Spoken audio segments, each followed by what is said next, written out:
Hi, this is Tanesha Gary. The owner of that theater, Mr. Bailey, called me aside before my performance that night. Now, he was a powerful man. He once had the great Bessie Smith beat up and thrown in jail. Mr. Bailey said, "I hear you've been singing around town for free." I said I sang at that boy's funeral. Well, his face got real red. And he said, "I pay you to sing and you giving it away for free? What, you want me to go broke?" I said, "Well, I thought you'd be pleased. They threw his body in your lobby."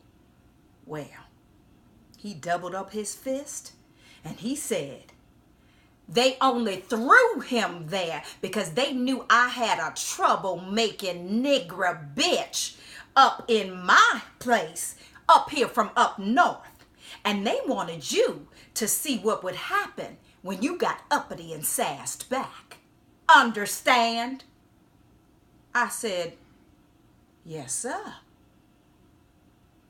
Well, that Thursday night, when I was supposed to get paid, he said to me, "I'm not paying you tonight. I'll pay you in 2 weeks after you finish your last performance. Is that okay?" Well, I looked over his shoulder and I saw 2 cops standing over there. And I saw in his eyes he wanted me to make a fuss so that he could have me beat up or thrown in jail or killed. And I said, "Yes, sir." I knew I had to get out of Macon fast. Well, later that night, I kept peeking through my curtains in that room in that whorehouse, but those cops were standing right there on the street under my window, making sure I didn't go anywhere. Finally, about 5:30 in the morning, they left. And I rushed down to that train station. I didn't take a thing. I left all my costumes and my scenery. But I was alive, and I wasn't beat up, and I wasn't in jail. And I left that son of a bitch flat without any headliner for the next 2 weeks. Once I knew I was safely away from that town, I couldn't keep myself from sending Mr. Bailey a telegram. "Dear Mr. Bailey, stop. Who got screwed this time? Stop."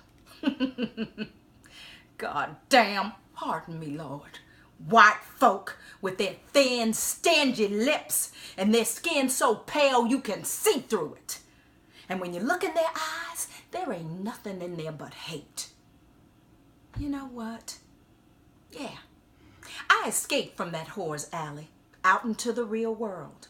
But I found out that the real world holds a whole lot more terror than anything I could ever find in Philadelphia.